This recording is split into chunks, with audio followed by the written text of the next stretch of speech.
El Grisú, de Baldomero Lillo.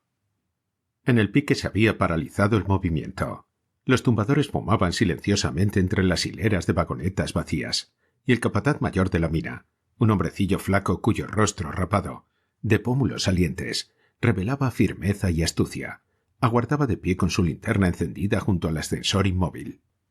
En lo alto el sol resplandecía en un cielo sin nubes, y una brisa ligera que soplaba de la costa traía en sus ondas invisibles las salobres emanaciones del océano. De improviso, el ingeniero apareció en la puerta de entrada y se adelantó haciendo resonar bajo sus pies las metálicas planchas de la plataforma. Vestía un traje impermeable y llevaba en la diestra una linterna. Sin dignarse contestar el tímido saludo del capataz, penetró en la jaula seguido por su subordinado, y un segundo después desaparecía encalladamente en la oscura sima. Cuando 2 minutos después el ascensor se detenía frente a la galería principal, las risotadas, las voces y los gritos que atronaban aquella parte de la mina cesaron como por encanto, y un cuchicheo temeroso brotó de las tinieblas y se propagó rápido bajo la sombría bóveda. Mr. Davis, el ingeniero jefe, un tanto obeso, alto, fuerte, de rubicunda fisonomía en la que el whisky había estampado su sello característico, inspiraba a los mineros un temor y respeto casi supersticioso. Duro e inflexible, su trato con el obrero desconocía la piedad y en su orgullo de raza consideraba la vida de aquellos seres como una cosa indigna de la atención de un gentleman que rugía de cólera si su caballo o su perro eran víctimas de la más mínima omisión en los cuidados que demandaban sus preciosas existencias. Indignábale como una rebelión la más tímida protesta de esos pobres diablos, y su pasividad de bestias le parecía un deber cuyo olvido debía castigarse severamente. Las visitas de inspección que de tarde en tarde le imponía su puesto de ingeniero director eran el punto negro de su vida refinada y sibarítica. Un humor endiablado se apoderaba de su ánimo durante aquellas fatigosas excursiones. Su irritabilidad se traducía en la aplicación de castigos y de multas que caían indistintamente sobre grandes y pequeños, y su presencia anunciada por la blanca luz de su linterna era más temida en la mina que los hundimientos y las explosiones del Grisú. Ese día, como siempre, la noticia de su bajada había producido cierta inquieta excitación en las diversas faenas. Los obreros fijaban una mirada recelosa en cada lucecilla que brillaba en las tinieblas, creyendo ver a cada instante aparecer aquel blanquecino y temido resplandor. Por todas partes se trabajaba con febril actividad. Los barreteros con el cuerpo encogido, doblado a veces en posturas inverosímiles, arrancaban trozo a trozo el quebradizo mineral que los carretilleros conducían empujando las rechinantes vagonetas hasta los tornos de las galerías de arrastre. El ingeniero, con su acompañante, se detuvieron algunos momentos en el departamento de los capataces, donde el primero se impuso de los detalles y necesidades que habían hecho indispensable su presencia. Después de dar allí algunas órdenes, siempre en compañía del capataz mayor, se dirigió hacia el interior de la mina, recorriendo tortuosos corredores y estrechísimos pasadizos llenos de lodo. Sentado en la parte plana de una vagoneta, a la que se habían quitado las maderas laterales, hacía de vez en cuando alguna observación a su subalterno, que seguía tras el carro trabajosamente. 2 muchachos sin más traje que el pantalón de tela conducían el singular vehículo. El uno empujaba de atrás, y el otro, enganchado como un caballo, tiraba de delante. Este último daba grandes muestras de cansancio. El cuerpo inundado de sudor y la expresión angustiosa de su semblante revelaban la fatiga de un esfuerzo muscular excesivo. Su pecho henchíase y deprimíase como fuelle a impulso de su agitada respiración, que se escapaba por la boca entreabierta, apresurada y anhelante. Una especie de arnés de cuero oprimía su busto desnudo, y de la faja que rodeaba su cintura partían 2 cuerdas que se enganchaban a la parte delantera de la vagoneta. A la entrada de un pasadizo que conducía a las nuevas obras en explotación, el jefe, cuya atención estaba fijada en los revestimientos, dio la voz de alto y, dirigiendo el foco de su linterna hacia arriba, comenzó a examinar las filtraciones de la roca, picando con una delgada varilla de hierro los maderos que sujetaban la techumbre. Algunas de esas vigas presentaban curvas amenazadoras, y la varilla penetraba en ellas como en una cosa blanda y esponjosa. El capataz, con mirada inquieta, contemplaba en silencio aquel examen, presintiendo una de aquellas tormentas que tan a menudo estallaban sobre su cabeza de subordinado humilde y rastrero hasta el servilismo. Acércate, ven acá. ¿Cuánto tiempo hace que se efectuó este revestimiento? Hará un mes, señor, contestó el atribulado capataz. El ingeniero se volvió y dijo: Un mes y ya los maderos están podridos. Eres un torpe, que te dejas sorprender por los apuntaladores, que colocan madera blanda en sitios como este tan saturados de humedad. Vas a ocuparte en el acto de remediar este desperfecto antes que te haga pagar cara tu negligencia. El azorado capataz retrocedió presuroso y desapareció en la oscuridad. Mr. Davis apoyó la punta de la vara en el desnudo torso del muchacho que tenía delante, y el carro se movió, pero con lentitud, pues la pendiente hacía muy penoso el arrastre en aquel suelo blando y escurridizo. El de atrás ayudaba a su compañero con todas sus fuerzas, mas de pronto las ruedas dejaron de girar y la vagoneta se detuvo. De bruces en el lodo, asido con ambas manos a los rieles en actitud de arrastrar aún, yacía el más joven de los conductores. A pesar de su valor, la fatiga lo había vencido. La voz del jefe, a quien la perspectiva de tener que arrastrarse doblado en dos por aquel suelo encharcado y sucio ponía fuera de sí, resonó colérica en la galería. —¡Canalla, Aragán! —gritó enfurecido, y la vara de hierro se alzó y cayó repetidas veces, produciendo un ruido sordo en aquel cuerpo inanimado. Al sentir los golpes, el caído se incorporó sobre las rodillas y haciendo un esfuerzo se puso de pie. Había en sus ojos una expresión de rabia, de dolor y desesperación. Con nervioso movimiento se despojó de sus arreos de bestia de tiro y se arrimó a la pared donde quedó inmóvil. Mr. Davis, que le observaba con atención, descendió del carro y se le acercó con la varilla en alto, diciendo: —¡Ah, con qué te resistes! ¡Espera! Pero viendo que la víctima por toda defensa cruzaba sus brazos sobre la cabeza, se detuvo, quedó indeciso un momento, y luego con voz tonante profirió: —¡Vete fuera de aquí! Y volviéndose al otro muchacho que temblaba como la hoja en el árbol, le ordenó imperiosamente: —Tú, sígueme.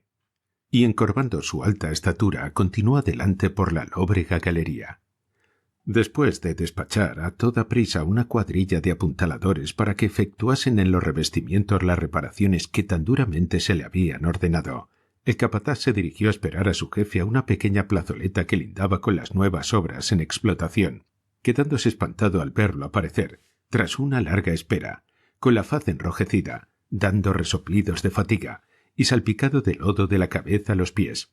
Fue tal su sorpresa que no dio un paso ni hizo un ademán para acercarse a su señor, quien, dejándose caer pesadamente en unos trozos de madera, empezó a sacudir su traje y a enjugar con su fino pañuelo el copioso sudor que le inundaba el rostro. El muchacho, que llegaba empujando el pequeño carro, le reveló en 2 palabras lo sucedido.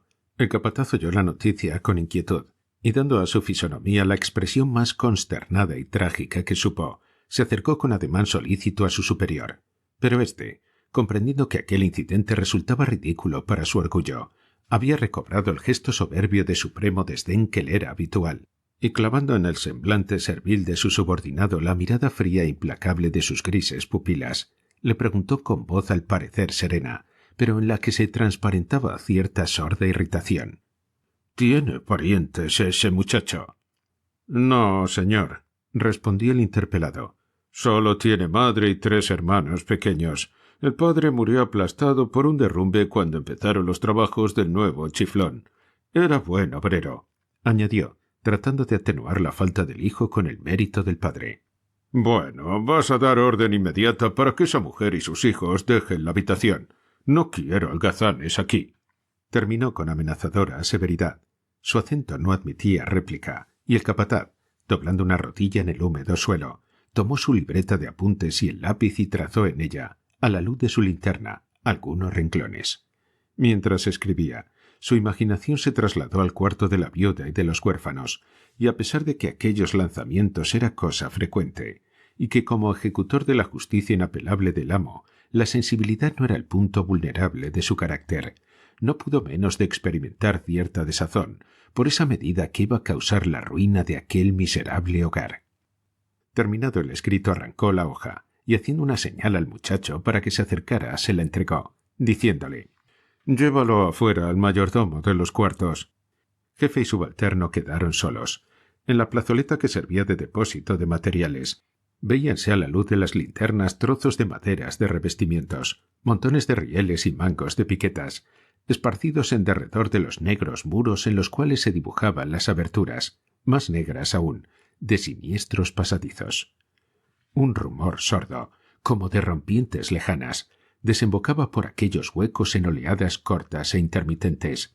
Chirridos de ruedas, voces humanas confusas, chasquidos secos y un redoble lento, imposible de localizar, llenaba la maciza bóveda de aquella honda caverna, donde las tinieblas limitaban el círculo de luz a un pequeñísimo radio tras el cual sus masas compactas estaban siempre en acecho, prontas a avanzar o retroceder. De pronto, allá a la distancia, apareció una luz, seguida luego por otra y otras hasta completar algunas decenas. Asemejábanse a pequeños globos rojos flotando en un mar de tinta y que subían y bajaban siguiendo la ondulada curva de un invisible oleaje. El capataz sacó su reloj y dijo, interrumpiendo el embarazoso silencio: «Son los barreteros de la media hoja que vienen a tratar de la cuestión de los rebajes. Ayer quedaron citados para este sitio». Y siguió dando minuciosos detalles sobre aquel asunto, detalles que su superior oía con un manifiesto desagrado. Su entrecejo se fruncía y todo en él revelaba impaciencia creciente, y cuando el capataz repetía por segunda vez sus argumentos: «Es, pues, imposible aumentar los precios porque, entonces, el costo del carbón». Un «ya lo sé» áspero y seco le cortó la palabra bruscamente. El empleado echó una mirada a hurtadillas a su interruptor, y una escéptica sonrisa invisible en la oscuridad plegó sus delgados labios al distinguir la larga hilera de lucecillas que se aproximaban. No era difícil de adivinar que el negocio de aquellos pobres diablos de barreteros corría un gravísimo riesgo de convertirse en un desastre. Y su convicción se afirmó viendo el torvo ceño del jefe y observando las huellas que la caminata por la galería había dejado en su persona y traje. Los pantalones en las rodillas ostentaban grandes placas de barro, y sus manos, ordinariamente tan blancas y cuidadas, eran las de un carbonero. No cabía duda, había tropezado y caído más de una vez.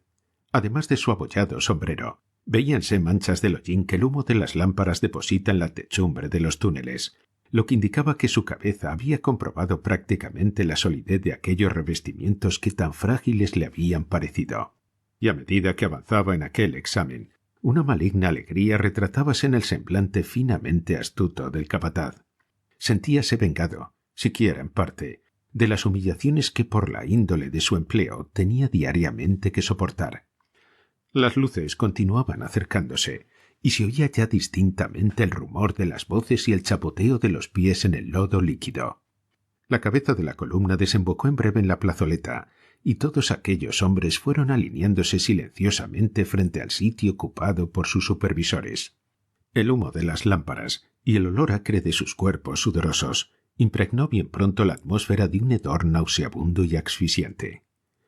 A pesar del considerable aumento de luz, las sombras persistían siempre, y en ellas se dibujaban las borrosas siluetas de los trabajadores, como masas confusas de perfiles indeterminados y vagos. Mr. Davis continuaba impasible sobre su banco de piedra, con las manos cruzadas sobre su grueso abdomen, dejando adivinar en la penumbra los recios contornos de su poderosa musculatura. Un silencio sepulcral reinaba en la plazoleta, silencio que interrumpieron de pronto algunas toses de viejo, cascadas y huecas. «Vamos, ¿qué esperan? ¡Que despachen pronto!», exclamó el ingeniero, dirigiéndose al capataz. Este levantó la linterna a la altura de su cabeza y proyectó el haz luminoso sobre el grupo, del cual se destacó un hombre que avanzó, gorra en mano, y se detuvo a 3 pasos de distancia. Bajo de estatura, de pecho hundido y puntiagudos hombros, su calva ennegrecida como su rostro, sobre el que caían largos mechones de pelos grises, dábale un aspecto extrañamente risible y grotesco. Una ojeada significativa del capataz le dio ánimo, y con voz un tanto temblorosa planteó la cuestión que allí los había reunido. El asunto era por lo demás fácil y sencillo. Como la nueva veta solo alcanzaba un máximo de grueso de 60 centímetros, tenía que excavar 4 décimos más de arcilla para dar cabida a la vagoneta. Este trabajo suplementario era el más duro de la faena, pues la tosca era muy consistente, y como la presencia del grisú no admitía el uso de explosivos, había que ahondar el corte a golpes de piqueta, lo que demandaba fatiga y tiempo considerables. La pequeña alza del precio del cajón, fijándolo en 30 centavos, no era suficiente, pues aunque empezaban la tarea al amanecer y no abandonaban la cantera hasta entrada la noche, apenas alcanzaban a despachar 3 carretillas y podían contarse con los dedos de la mano los que elevaban esa cifra a 4. Y después de hacer una pintura sobria sobre la miseria de los hogares y del hambre de la mujer y de los hijos, terminó diciendo que sólo la esperanza de que los rebajes lo resarcirían de sus penurias, como se les había prometido al contratárseles como barreteros del nuevo filón, había sostenido las fuerzas de él y sus camaradas durante aquella larga quincena. El ingeniero oyó aquella exposición, desde el principio al fin, sin despegar los labios, encerrado en un mutismo amenazador que nada bueno presagiaba para los intereses de los solicitantes. Un silencio lúgubre siguió por algunos momentos, interrumpido por el leve chisporroteo de las lámparas y una que otra tos tenaz y recalcitrante. De pronto un estremecimiento recorrió el grupo, los cuellos se estiraron y aguzáronse los oídos. Era la voz estremecedora del jefe que resonaba, diciendo: «¿Cuánto exigen ustedes por metro de rebaje?» Aquella pregunta concreta y terminante no obtuvo respuesta. Un murmullo partió de las filas y algunas voces aisladas se escucharon, pero calláronse inmediatamente al oír de nuevo la voz imperiosa que con agrio tono repitió: «¿Qué hay? Nada contestas». El viejo, que pasaba su gorra de una mano a otra con aire indeciso, interpelado así directamente, adelantó un paso y dijo con voz lenta e insegura, tratando de leer en el rostro velado de su interlocutor el efecto de sus palabras: «Señor, lo justo sería que se nos pagase por cada metro el precio de 4 carretillas de carbón, porque...». No terminó. El ingeniero se había puesto de pie, y su obesa persona se destacó tomando proporciones amenazadoras en la nebulosa penumbra. «¡Sois unos insolentes!», gritó con voz rebosante de ira. «¡Unos imbéciles que creen que voy a derrochar los dineros de la compañía en fomentar la pereza en un hato de holgazanes que en vez de terminar se echan a dormir como cerdos por los rincones de las galerías!». Hizo una pausa para tomar aliento y agregó como si hablase consigo mismo: «Pero conozco a los ardides y sé lo que valen las lamentaciones hipócritas de semejante canalla». Y encarándose con el capataz le ordenó recalcando cada una de sus palabras: «Abonarás por metro de rebajes, en la media hoja, 30 centavos a los barreteros, que extraigan por término medio 4 cajones de carbón diario. Los que no alcancen a esta cifra solo cobrarán el precio del mineral». Estaba furioso, porque a pesar de las economías introducidas, el carbón resultaba allí más caro que los demás filones, y las exigencias de los obreros, que no hacían sino confirmar aquel mal éxito, aumentaban su despecho, pues íbale en ello su prestigio puesto en peligro por el error lamentable de sus cálculos y previsiones. Bajo sus negras caretas, los mineros palidecieron hasta la lividez. Aquellas palabras vibraron en sus oídos, repercutiendo en lo más hondo de sus almas como el toque apocalíptico de las trompetas del juicio final. Una expresión estúpida, un estupor cercano a la idiotez, se pintó en sus dilatadas pupilas, y sus rodillas flaquearon como si súbitamente se hubiese hundido sobre ellos la sombría bóveda. Mas era tal el temor que les inspiraba la figura irritada e imponente del amo, y tal el dominio, que su autoridad todopoderosa ejercía en sus pobres espíritus envilecidos por tantos años de servidumbre, que nadie hizo un ademán ni dejó escapar la menor protesta. Pero luego vino la reacción. Era tan enorme el despojo, tan durísima la pena, que sus cerebros atontados un instante por aquel golpe de maza, recobraron de nuevo la conciencia de sus actos. El primero que recobró el uso de sus facultades fue el viejo de la tiznada calva, quien viendo que el jefe iba ya a marcharse, le cerró resueltamente el paso diciendo con plañidera voz: «Señor, apiádese de nosotros, que se nos cumpla lo prometido. Lo hemos ganado con nuestra sangre. Mire usted». Y arrancando de un tirón la manga de la blusa, mostró el brazo izquierdo envuelto en sucios vendajes que apartó con violencia, quedando al descubierto un profundo desgarrón que iba de la clavícula hasta el antebrazo. Aquella llaga, privada de su apósito, empezó a manar sangre en abundancia. «Señor», prosiguió, «ténganos lástima. Se lo pedimos de rodillas». Pero el ingeniero no lo oía, ocupado en discutir con el capataz el camino más corto para llegar al nuevo túnel destinado a unir las nuevas obras con las antiguas. Un murmullo amenazador se alzó tras él cuando se puso en marcha, y el viejo, viendo que abandonaba la plazoleta, en un acceso de desesperación, alargó la mano y lo cogió de la ropa. Un brazo formidable se alzó en la oscuridad, y de un furioso revés lanzó al atrevido a 10 pasos de distancia. Se oyó un ruido sordo, un quejido, y todo quedó otra vez en silencio. Un momento después el jefe y su acompañante desaparecían en un ángulo del corredor. En la plazoleta se desarrolló, entonces, una escena digna de los condenados del infierno.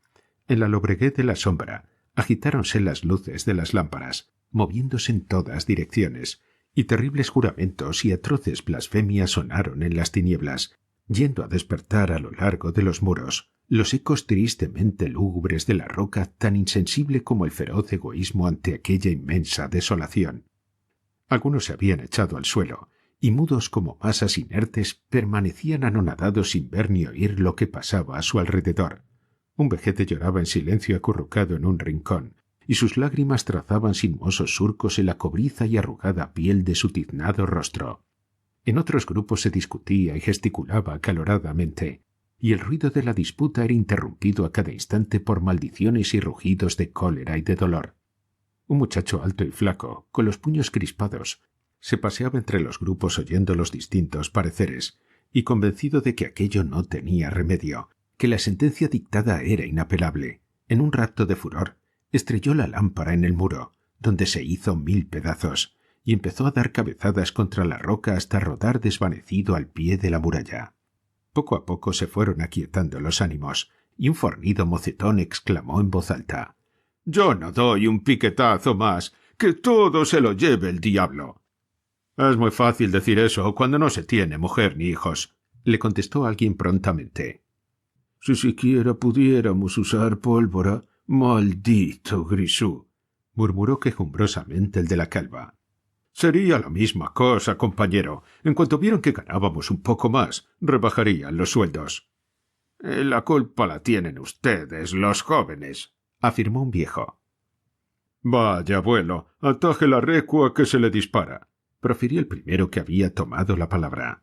«Sí», insistió el anciano, «ustedes y nadie más que ustedes tienen la culpa porque se revientan trabajando y nos hacen reventar a todos. Si midiesen sus fuerzas no bajarían los precios, y esta vida de perros sería menos dura». «Es que nos gusta mirarnos las manos cuando trabajamos». «Tampoco las miraba yo, y ya ves lo que me ha lucido». Hubo un instante de silencio, y tras una breve pausa la voz grave y melancólica del anciano resonó otra vez. «También fui joven, y como ustedes hice lo mismo. Me burlé de los viejos sin pensar que la juventud pasa tan ligero que, cuando cae uno en ello, es ya un desperdicio, un trasto. Viejo soy, pero no hay que olvidar que todos van por ese camino, que la muerte nos arrea, y el que se para tiene pena de vida». Calláronse todos nuevamente, y el vejete que gemía en el rincón se levantó, y con lánguido paso abandonó la plazoleta. Muy pronto los demás siguieron su ejemplo, y en la profundidad de la galería las vacilantes luces de las lámparas volvieron a sumergirse en aquellas ondas tenebrosas que ahogaron en un instante su fugitivo y moribundo resplandor. En el nuevo túnel se habían interrumpido momentáneamente los trabajos de excavación, y sólo había allí una cuadrilla de apuntaladores, 3 hombres y un muchacho. Ocupábanse 2 en aserrar los maderos y otros 2 los ajustaban en sus sitios. Estaban ya al final, y solo unos metros los separaban del muro de roca que se perforaba. Un obrero y el muchacho se empeñaban en colocar un trozo de viga en posición vertical. El primero lo sostenía, mientras el segundo, con un pesado combo, golpeaba la parte superior.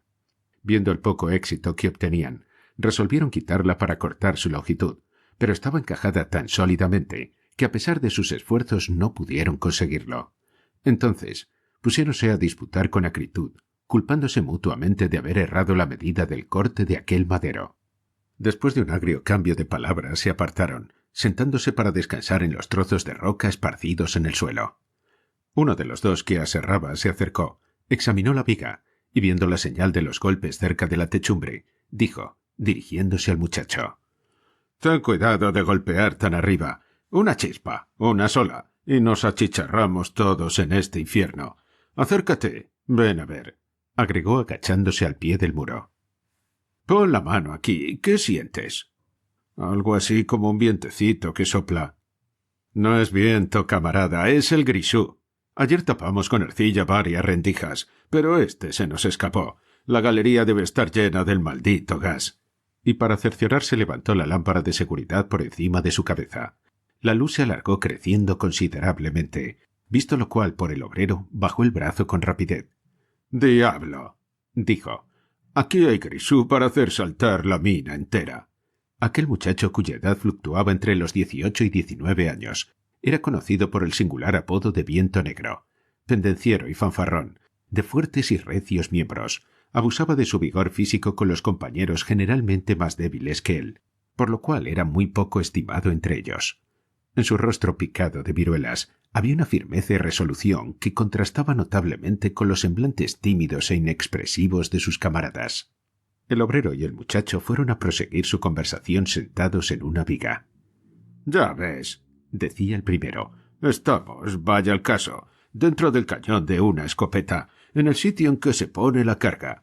Y señalando delante de él la alta galería, continuó: «Al menor descuido, una chispa que salte o una lámpara que se rompa, el diablo tira del gatillo y sale el tiro. En cuanto a los que estábamos aquí, haríamos sencillamente el papel de perdigones». Viento Negro no contestó. En lo alto del túnel vio brillar la luz de la linterna del ingeniero. El otro también la había visto, y levantándose ambos con premura, fueron a proseguir la interrumpida tarea. El muchacho cogió el combo y se dispuso a golpear la viga, pero su compañero se lo impidió, diciéndole: «¿No ves, torpe, que eso es inútil?» «Pero ahí vienen y es preciso hacer algo».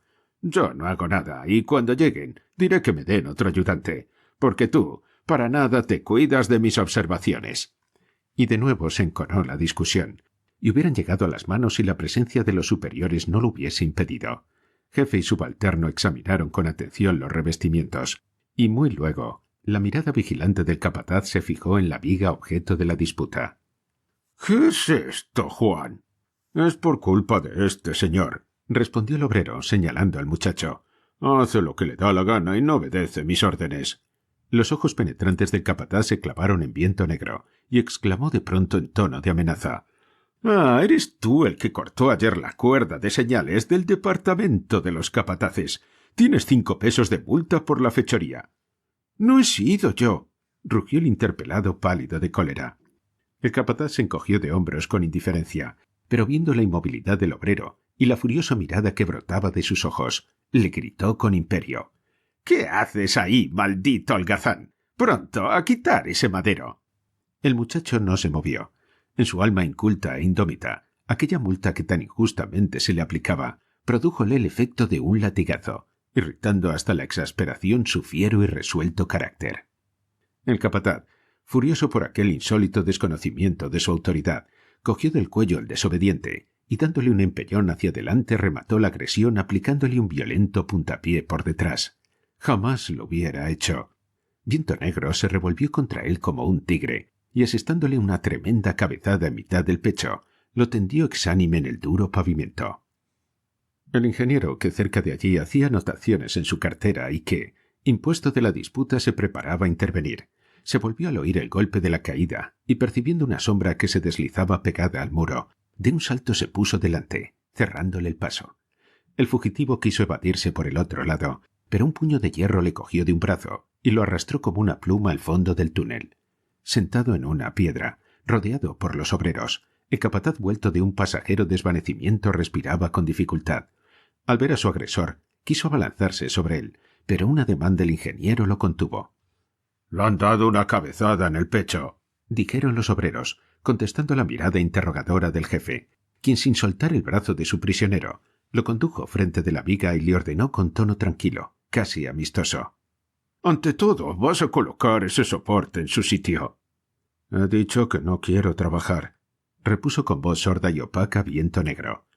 Y te digo que trabajarás. Si no te basta el martillo, puedes ensayar las cabezadas en las que eres tan diestro.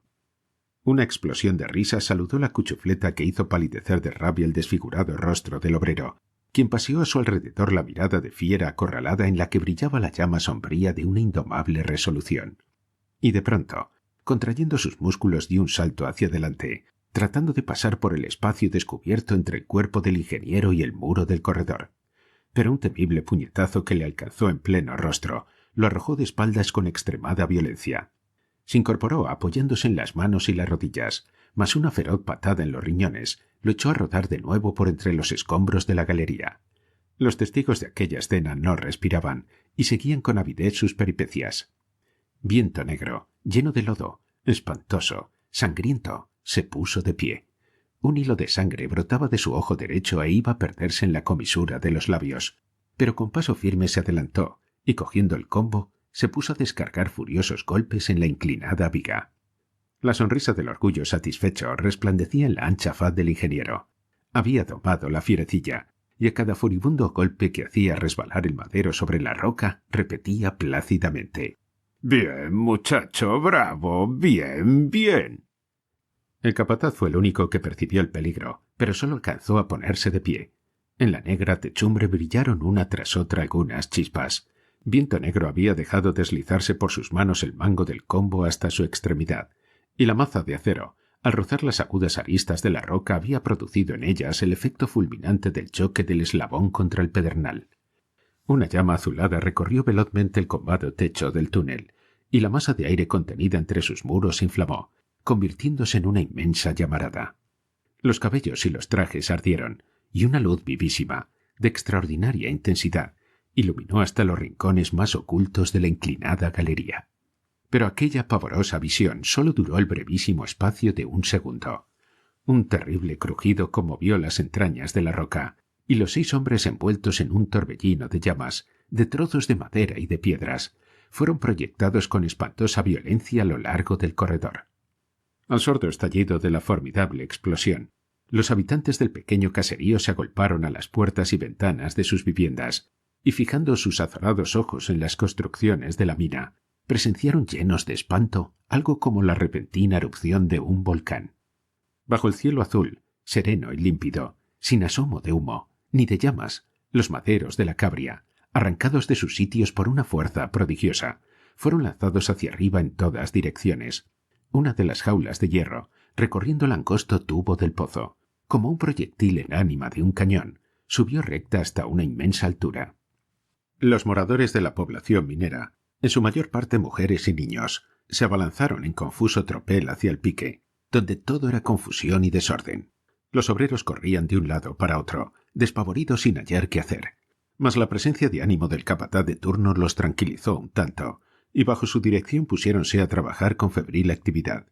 Las jaulas habían desaparecido, y con ellas uno de los cables, pero el otro estaba intacto enrollado en la bobina. Con rapidez se montó una polea sobre la boca del pozo, y atando un cubo de madera a la extremidad del cable, quedó todo listo para efectuar una bajada. El capataz y 2 obreros se disponían ya a llevar a efecto esta operación, cuando una espesa humareda que empezó a brotar desde abajo impidió, y hubo que aguardar que los ventiladores barrieran aquel obstáculo. Entretanto, las mujeres enloquecidas habían invadido la plataforma, dificultando grandemente los trabajos de salvamento, y los obreros, para tener despejado el sitio de la maniobra, tenían que rechazarlas a empellones y puñetazo limpio. Sus alaridos aturdían, impidiendo oír las voces de mando de capataces y maquinistas. Por fin el humo se disipó, y el capataz y los obreros se colocaron dentro del cubo. Dióse la señal de bajada, y desaparecieron en medio del más profundo silencio. Frente a la galería de entrada abandonaron la improvisada jaula y penetraron al interior. Una calma aterradora reinaba allí. No se veía un rayo de luz, y todo estaba limpio de obstáculos. No había rastro de vagonetas ni de maderos. Las poleas, los cables, las cuerdas de señales, todo había sido barrido por la violencia del aire empujado por la explosión. Aquella soledad los sobrecogió, y una angustia mortal oprimió sus corazones. Habían muerto todos los compañeros. Pero De pronto aparecieron gran número de luces y se encontraron rodeados por un compacto grupo de trabajadores. Al sentir la conmoción, habían corrido presurosos hacia el punto de salida, mas al desembocar en la galería central, los había detenido el humo y el aire irrespirable que llenaba esa parte de la mina. Nada sabían de los obreros de la entrada del pique. Sin duda habían sido sepultados junto con los escombros en lo más hondo del pozo. Las opiniones estaban acordes en que la explosión se había producido en el nuevo túnel y que debían de haber perecido en ella la cuadrilla de apuntaladores, el ingeniero jefe y el capataz mayor de la mina. Un grito unánime resonó: «¡Vamos allá!» y todos se pusieron en movimiento, pero la voz enérgica del capataz los detuvo. «Nadie se mueva», dijo con autoridad. «La galería está llena de viento negro. Lo primero es activar la ventilación.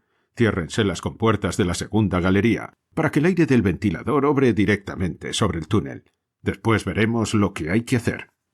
Mientras algunos se precipitaban a ejecutar aquellas órdenes, el herrero Tomás, un mocetón alto y robusto, se acercó y con tono resuelto dijo: «Yo iré allá, si hay alguien que me acompañe.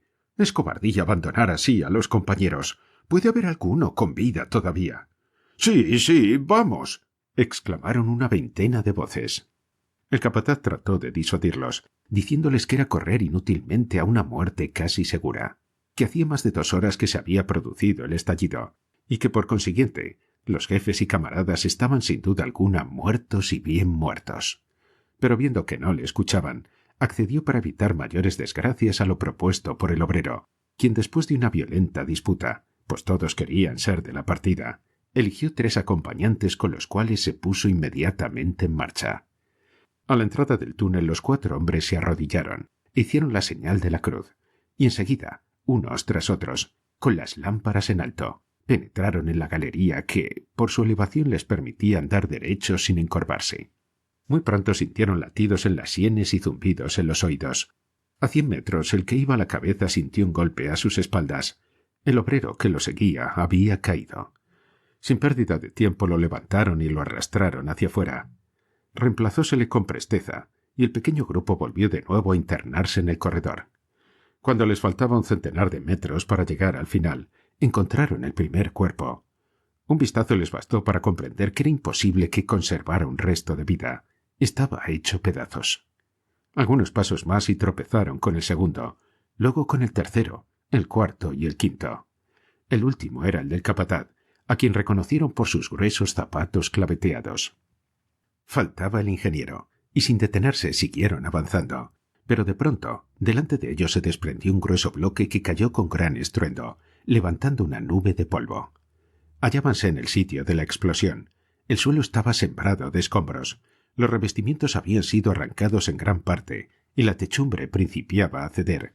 Se detuvieron un instante indecisos, mas, luego, pasando por encima del obstáculo, prosiguieron el avance, cautelosos, con el oído atento a los chasquidos precursores de los derrumbes, y sintiendo a cada paso el golpe seco de algún desprendimiento.